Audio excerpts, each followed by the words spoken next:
Hello, everyone. Thank you very much for joining. We'll wait for 2 more minutes to give a chance to the rest of the participants to join, and then we will begin.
Okay, let's begin.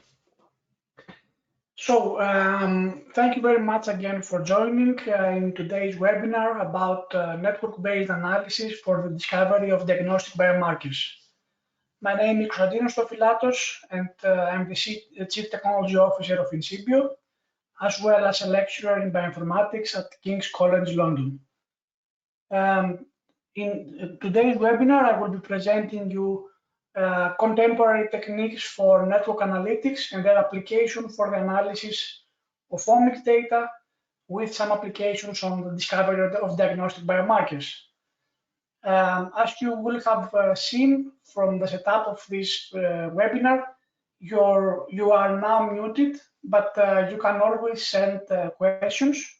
And in the panel, we also have our product development manager, Ms. Kofiati Egli, who will be glad to sort out all your questions. And in the end, you will have the chance to send us specific questions and get a response from me. So let's begin. As most of you know, there is a big complexity rising when we go from DNA to protein, and this complexity is explained mostly by the transcriptional and post-translational and translational modifications and mechanisms, which end up having from approximately 20,000 genes in human to more than 100,000 transcripts and more than 1 million proteins if we consider all the different modifications and isoforms of the human proteins. So you understand it's a very complex problem studying the omics, the different omics variables in transcriptome or proteome level, and statistics as well as differential expression analysis have failed to capture the complexity of multifactorial diseases such as cancer, cardiovascular, and neurodegenerative diseases, as well as others. And in the past 30 years, there have been developed this domain of systems biology, attempting to use network analysis and combinatorial analysis to promote the understanding of our understanding of the underlying mechanisms of these types of diseases. However, existing methods and modeling techniques of systems biology most of the times end up with this type of complex networks and complex representations, which per se does not give us additional information, and they need to be used in the context and under the aims of providing answers to specific questions and specific applications, diagnostic, prognostic, or other medicine applications. Considering this need, a new domain of research has been developed called systems medicine, which tries to bridge the gap between traditional medicine with systems biology. And some of these applications are developing biomarkers from systems biology analysis, as well as giving emphasis on the disease mechanism and their causes in an attempt to identify new therapeutic targets and to understand how diseases are being caused. We will start this webinar with an introduction to network analysis terms, as well as an introduction to biological networks, and then we're going to see specific tools and methods that we can use to use this very powerful tool for the identification of biomarkers. So something that we want to study when we consider network analysis, whether it's biological or not, is to identify the global and the local characteristics and properties of the network. The global network properties gives us an overview of the network, but might not be detailed enough to identify specific modules that are responsible for a disease, for example. On the other side, the local network properties give more detailed network description, which, however, sometimes encompass larger number of constraints, and thus reducing the degrees of freedom of the overall analysis that we can conduct. We'll start with exploring the major global properties of networks that we mostly study when we consider biological networks, and we'll begin with a degree distribution. So when we have a biological network, the degree distribution, the degree of a node is defined as the number of edges incident to a node. So for example, if this is a protein and these are other proteins which is physically interacting, so the degree of this node is 5. And we can define the average degree of the network so as a measure of the connectivity of the network. The bigger the average degree, the bigger the connectivity. And the biological meaning behind this is that as many interactions, the higher the degree of a node, the more the interactions a protein or a transcript is engaged in. We can define the degree distribution as the distribution of the degrees of the nodes in the overall network. And there are a lot of theorems and methods conducted mostly by the Barabasi group that have shown that the biological networks are usually scale-free, which means that most of the nodes have low degree, a few connections, and very few nodes, known as hubs, have higher degree. And these hubs were initially considered the most important proteins because if, for example, we target them with a drug, we can have a massive effect on the overall network. Another important property is clustering coefficient. Clustering coefficient is a measure to measure the tendency of two nodes to cluster together. So, for example, the clustering coefficient of phi here is very high because we have very high connectivity in this neighborhood proteins, but it becomes lower with this. So the clustering coefficient is defined as the number of edges that exist in a group of proteins divided with the number of edges that could have been existed. And it somehow measures how densely connected is a component of the network. And here are the equations of how to calculate what I already described you. And we need to know that the clustering coefficient takes values from 0 to 1 based on the simple rules that I explained before. Next is the B2 centrality. The clustering coefficient as well as the degree coefficient, the degree coefficient gives us an estimate of the neighborhood of a node, but we do not see a bigger image. With the B2 centrality, we are able to see what is the number of shortest paths from all vertices to others that pass through a specific node. So, for example, this A node here is very crucial for the network because if we break it, if something happens to this protein, then different pathways passing from these nodes to these ones cannot be feasible after the removal of A. On the other side, the node B has very high degree coefficient, but very low between centrality, because if we remove it, all the pathways still remain intact. So this is a very important centrality that allow us to judge the importance of a node in a network, considering the overall dynamics of the network.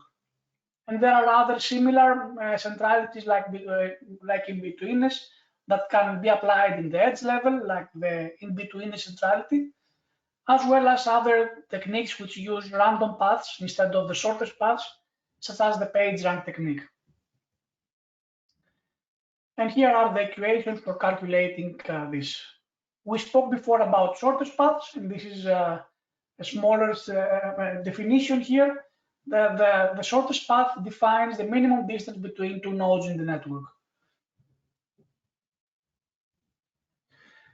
We spoke a lot about the global properties, but now let's see about the local properties, which are also very, very interesting. And these are mostly defined as network motifs. So in general, we can see that, for example, these are different types of motifs. And here we have a score about how frequent this motif is encountered in a specific network. And these motifs are very important because they reflect the underlying evolutionary processes, and they are specifically interesting when you study, for example, phylogenetic trees, where we are very, very interested in the evolutionary processes. And having known all these properties that are important for biology, for networks, let's go and see the different types of biological networks now. We can have different types of biological networks by giving a different definition in the nodes and the edges, and by defining different types of edges and nodes. So, for example, if we have only nodes and different colors showing different molecular function or a different biological process, then this is defined as a gene ontology. When we have just edges showing that two nodes interact, like we have for the protein-protein interaction networks, we have this type of B network where we don't have any directionality on the edge or any weight or any additional information. However, when we put directionality or define specific types of edges, like here that we have activation and inhibition, as well as no undirected edges, we can have networks which are in the form of signaling networks, where we have now direction and we also know the type of the interaction. And if we define different isoforms of the proteins, we can get different types of signaling pathways, directed or even weighted. We can see here that the weight of an edge can define the strength of an interaction and the significance of an interaction. And we can also put topological information and consider space, like for example, which subcellular compartment each protein is active in, and we can have these types of networks where this type of spacing information is present. Just a small introduction about graph theory. In order to define a network, we need to have three mainly things. A graph G, we annotate as G, is defined as a collection of vertices, nodes, or edges, links. And we can have this representation of a labeled graph, but we can have also the adjacency matrix, which tells the same thing, telling us the protein with which ones it is connected. It is connected with 1, with 2, and with 5, as we see here, for example. Now this annotation here with the adjacency matrix is very important because many of the algorithms are operating directly on the adjacency matrix. But we can see also other representations. And we have several definitions. We can have labeled, unlabeled graphs, colored, directed, undirected networks, and the networks being directed and weighted graphs. We can have definitions of bipartite graphs, which are graphs which are splitting between two groups and have interaction only between them, or even planar graphs when we have do not have edge crossing in the representation of a graph.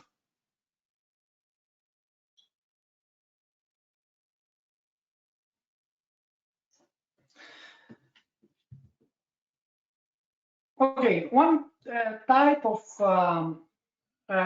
networks are the metabolic pathways. The metabolic pathways have as nodes substrates and reactions, and as edges have directed edges, showing that one or more substrates or enzymes are combined with a specific reaction and produce several other substrates. And here we have the example of the most important and well-known metabolic pathway, which is the pathway of glycolysis. The most well-known resource to mine metabolic pathways is the KEGG repository, and there are also others like the Reactome, which include curated metabolic pathways for the most well-known biological processes. Another subtype are the signaling networks, which is a more specific representation of a network. We have as nodes proteins, metabolites, lipids, second messengers, or even peptides. And also the interactions are directed, and we have somehow of a flow representation, which we include only direct and physical interactions. And we can see how we start from specific products and we end up with specific products. And if we combine more than one signaling pathways, we end up with signaling networks. Another very important type of networks are the gene regulatory networks, where as nodes we do have genes or transcripts, and as edges we have activation and inhibition relationships, meaning that again we have we can see, for example, here that RAMX2 activates BMP2, which in turn activates TAZ and so on. We can also have bidirectional edges and nodes when something activates something and it inhibits its back, or other examples that can happen in real life applications. In order to construct this type of regulatory networks, we need time series data.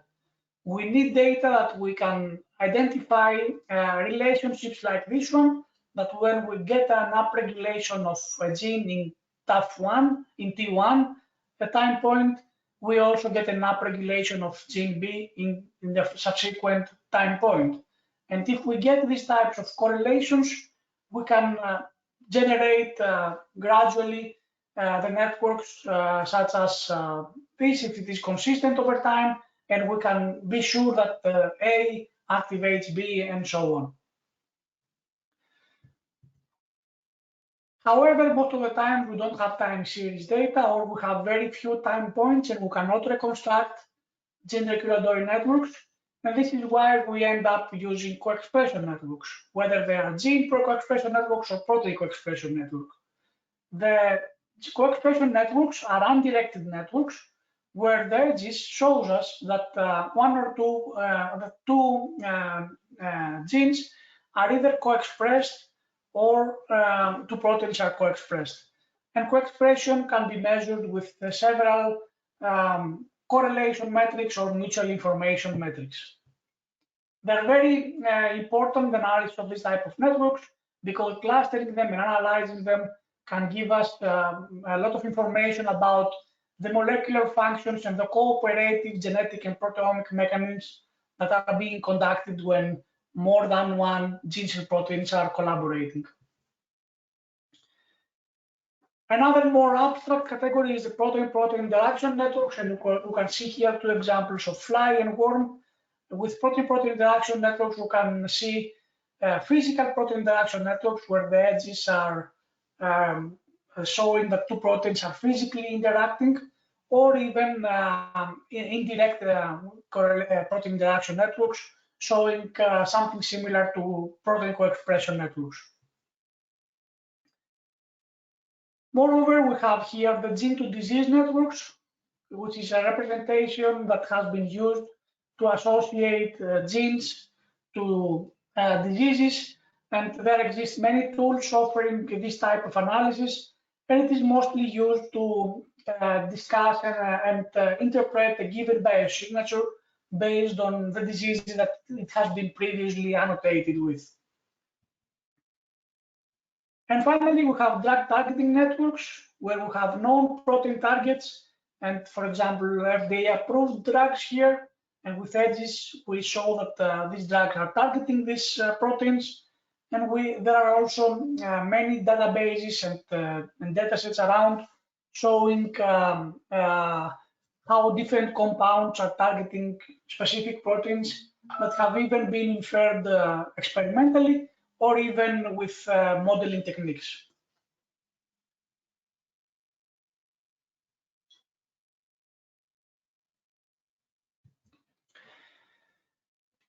In summary, concluding this part of the presentation, we can see that different types of biological intracellular molecular networks can be represented by different types of graphs.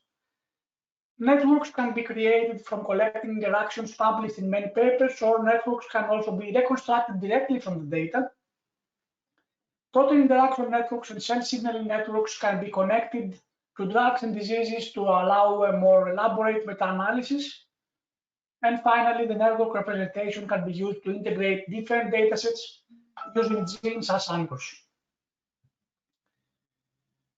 Now, let's go into more detail, discussing some methods to reconstruct protein-protein interaction networks.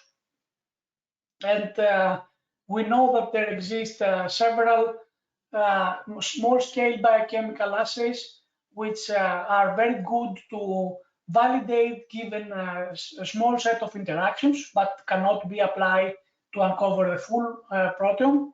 And there exist also high throughput experimental techniques that can predict many interactions in parallel, but also include a lot of high false positives and need further validations. For this reason, because of the limitations of both these techniques, as well as because of the fact that even high throughput interaction detection methods are limited to cover only a small part of the human proteome, there have been developed several in silico techniques for the prediction of protein-protein interactions.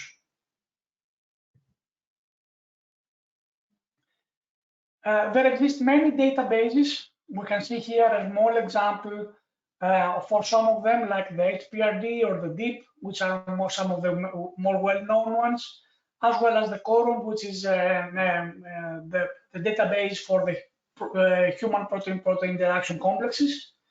But all these databases are mostly based on mining literature and other databases for physical protein-protein interactions that have been experimentally verified, and thus cover only a very small part of the protein-protein interaction, and it is estimated to be less than 20% of the human interaction, for example.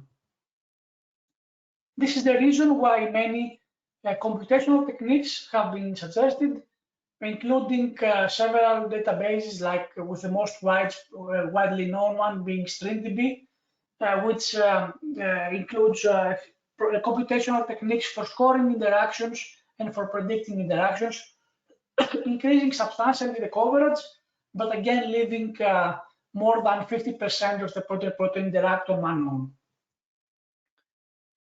So here we can see an example about how the StringDB works. It's a web tool that we can give a list of proteins of our interest, define the organism, and then we can get an interaction map, which also gives us information about why an interaction is shown here, what is the evidence, and we can also see information about specific proteins of our interest and whether its protein structure is known, and other meta-analysis can be conducted also here, such as functional enrichment analysis and so on.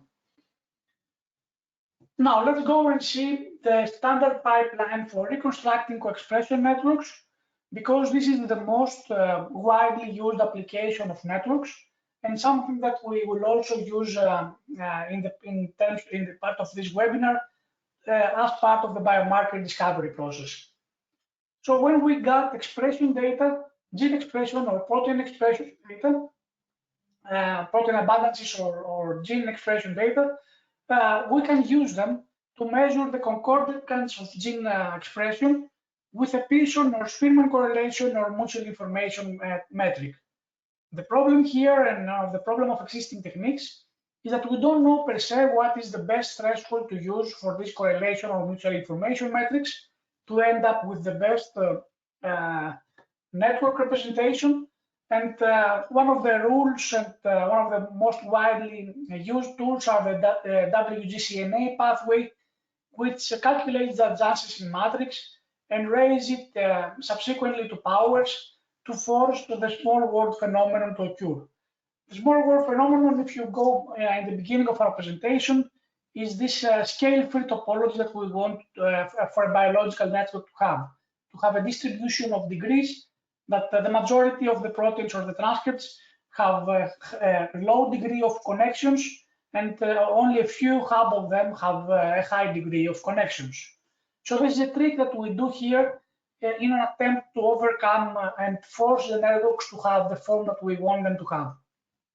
However, even when using this, we end up having indirect correlations, and there are techniques like the one suggested in the Arachne pipeline, which is another standalone tool, academic standalone tool, that tries to identify and prune indirect edges by exploring the conditional mutual information.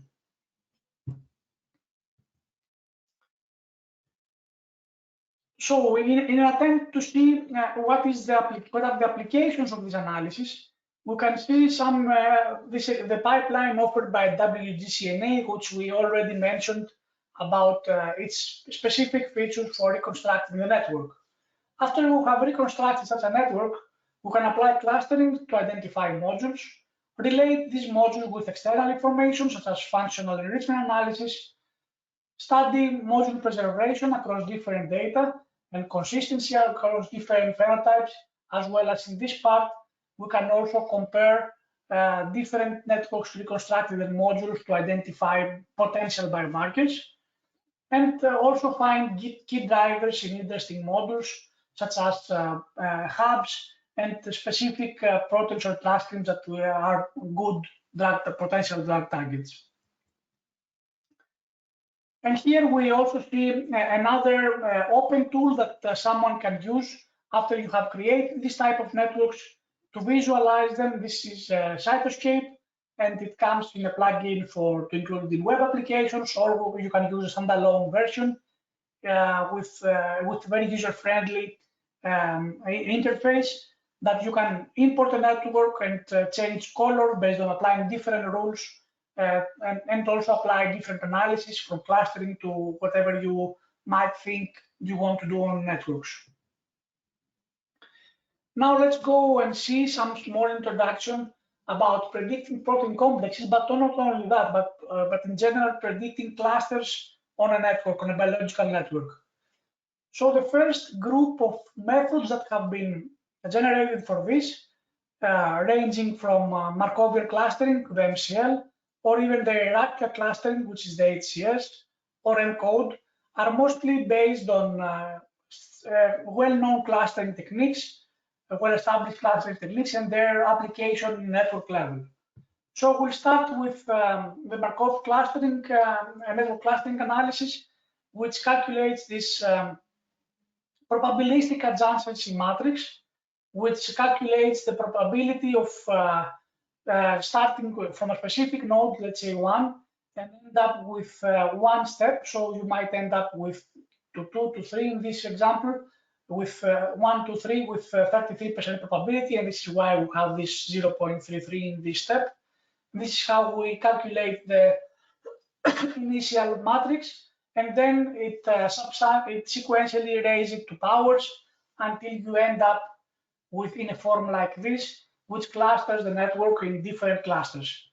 One of the disadvantages of this first group of techniques, we can see here that it works quite well, and we start with a very dense correctly network, and we end up with very well-defined clusters.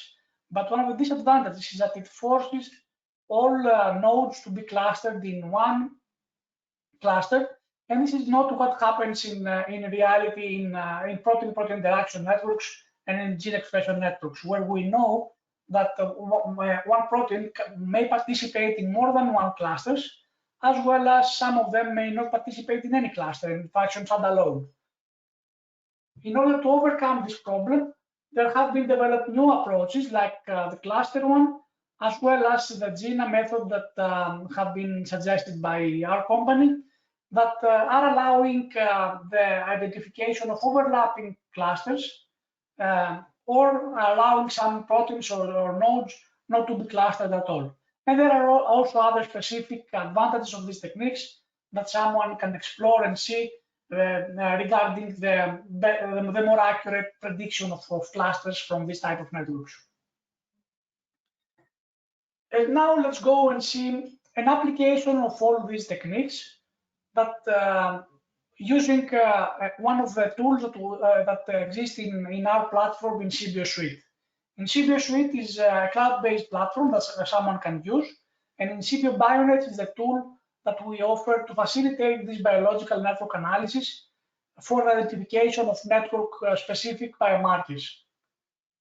And most of this analysis can also be done combining other tools, but we also have proprietary parts of the analysis that we will present in this webinar. So here is a very small example of the pipeline that we have applied for the identification of diagnostic biomarkers for Parkinson using blood samples. So this involves a first step, which is the data preprocessing and data parsing. Someone can input whatever type of omics data, it can be transcriptomics or proteomics. And then we can conduct differential expression analysis, which is a standard statistical analysis to identify molecules which are differentiated. However, the innovative part of InSyBio BioNets is the reconstruction of co-expression networks for each one of the examined phenotypes from the data directly, and then comparing these networks using a centrality analysis to identify network modules which are differentiated in an attempt to identify network-based biomarkers. Network-based biomarkers can then be merged with the differential expression of biomarkers or not, and then searched with using machine learning or dimensionality reduction techniques to identify a final predictive biosignature. And in this specific example, we have used other tools of ours to reconstruct a microRNA-mediated biological network because it was relevant for this specific application. Something that is also important here is that through InSyBio bionets, the co-expression networks can also be merged with protein-protein interaction networks calculated in our knowledge base. And here are some applications of this pipeline where we can see that what we have done is that we have taken open source datasets and we conducted the simple biomarker discovery pipelines applied in the initial method, whether it is statistics as in the Parkinson case, or other machine learning dimensionality reduction techniques in ischemic stroke and glioblastoma. And we can see that with this network-based solution, we're ending up with much fewer potential biomarkers, but the prediction accuracy of the biosignature is increased, and this increase is even more pronounced when we apply these models and test it in independent cohorts. This is expected because we know that in complex diseases, hundreds of molecules are dysregulated, but the effect on network level is less pronounced, and differences on network level are more likely to be linked with the phenotypic change and the cause of the disease. So we are most likely using these network-specific biomarkers to end up having a biosignature which is related to the cause of the disease and not with indirect effects that we see because of the disease. And now I'm going to present with more detail the specific application of diagnostic in ischemic stroke from peripheral blood biosamples. In this specific case, we combined 3 different microarray experiments with more than 20,000 genes, each one of them, from peripheral blood cells. We had in our population, in the total population, 128 ischemic stroke patients and 67 healthy individuals as controls who were administered with stroke symptoms but didn't have anything. We've seen in these different studies that significantly altered genes, such as this one presented here, in some of the studies were significant with statistical analysis and in some other not.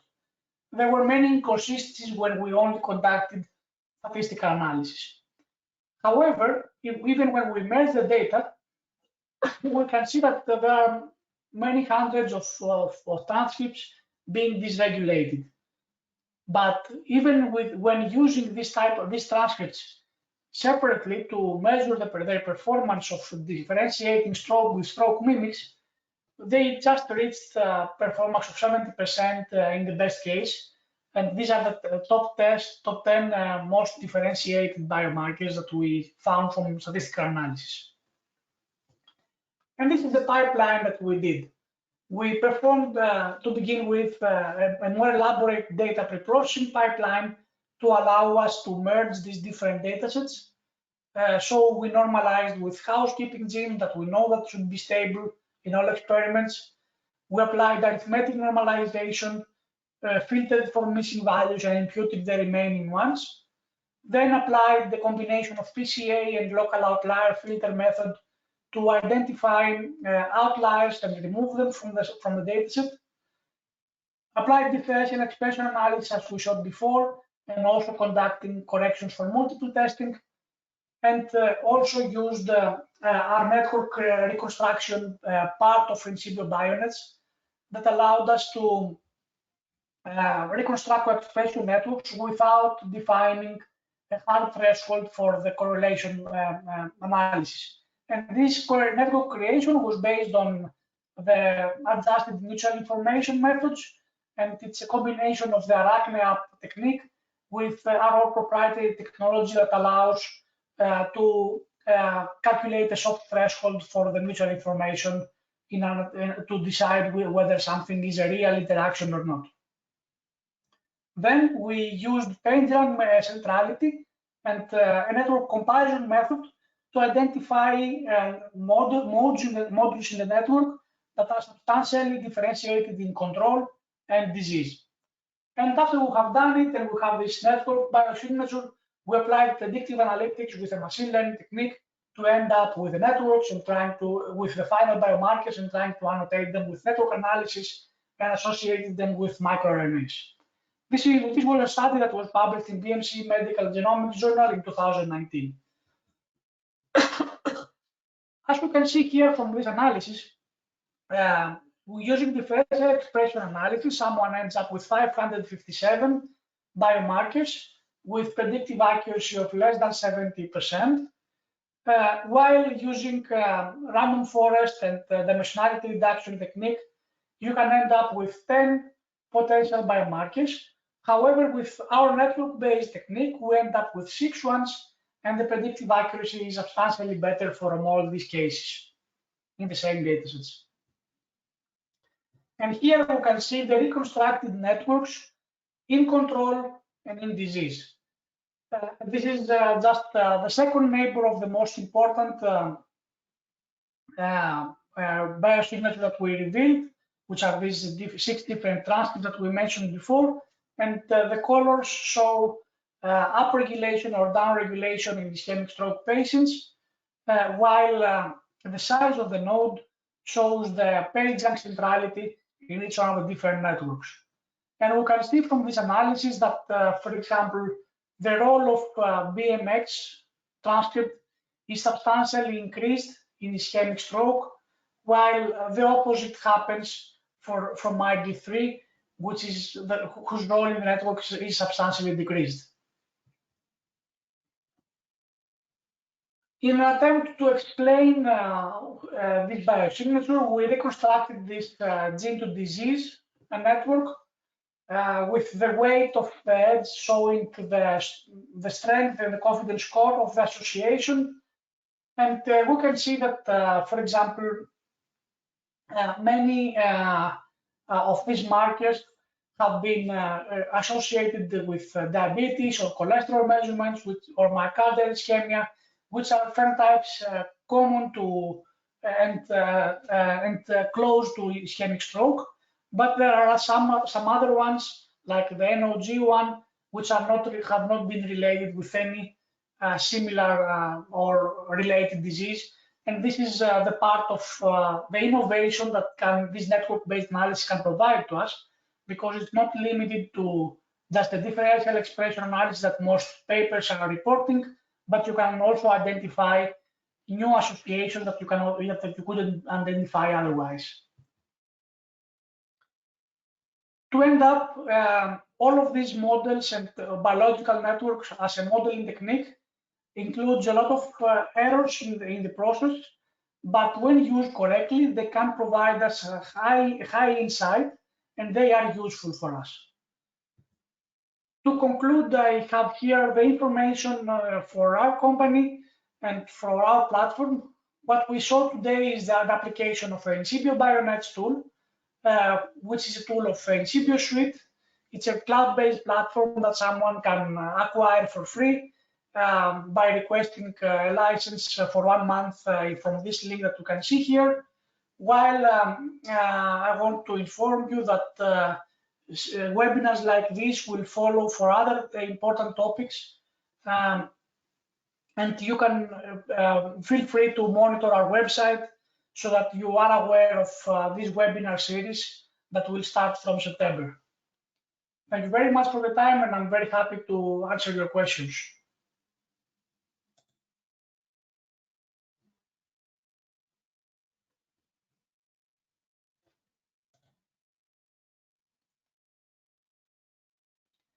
So we have one question from Fernando Enquinas. Thank you very much, Fernando. You are talking about any measure of the strength of an interaction. Yes, of course, there are many measures of the strength of the interaction. For example, to give you the example of StringDB, StringDB gives you a score from 0 to 1. It has a threshold of 0.3 for inferring significant interactions. And this score is conducted by a combination of the evidence that we have for the protein-protein interaction, whether, for example, we know that these two proteins are co-expressed in a transcript level, or whether we have experimental evidence or these type of things. So different types of measures can be defined based on the supplementary information we have for the interacting pair. In our case and in our company, we have developed in one of our tools, InSyBio Interact, a scoring mechanism based on machine learning, which combines approximately 21 features into a score that shows not only whether we're confident of interaction, but also reflects the strength of the interaction.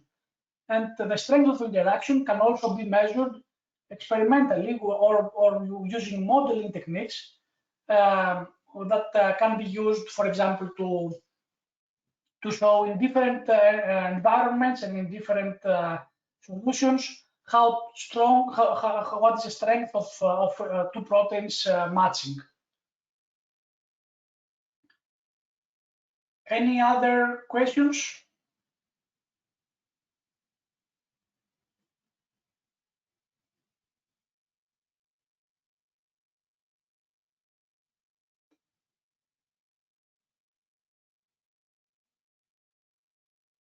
Yes, regarding the question of Antigone and the poor connection she has, this webinar is recorded, and we're going to post it in our website. So you will have the opportunity to follow it through. I want also to note you that you will receive until next week, all of you, a certificate of attendance, the ones that you attended, together with the link to the recorded webinar, so that you can have access it and you don't have to search for it.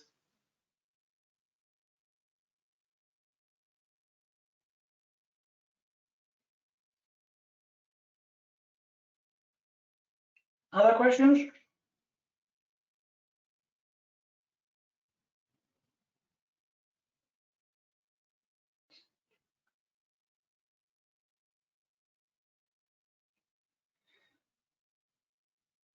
Yes, of course. So we have applications of RNA sequencing data using weighted co-expression tool analysis. WGCNA is applicable, our own BioNet tool is applicable, and we also have it connected with an RNA sequencing pre-processing tool, which you can, without doing any processing, you can just directly press create co-expression network after you have finished the processing of your FASTQ files. So you can always calculate the strength of the correlation and apply all these techniques in RNA sequencing data. It's the same as using microarray data or mass spectrometer data or whatever quantitative data you want.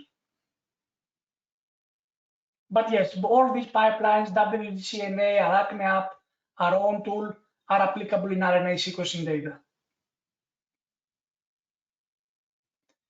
So all of you, if you do have questions, feel free to use my email shown here, and yes, to send any questions, I will be glad to answer.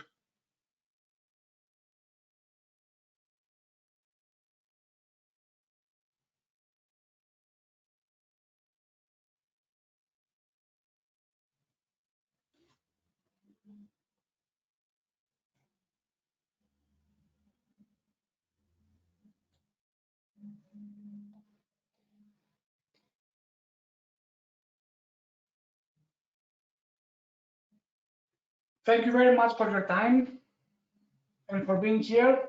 And yes,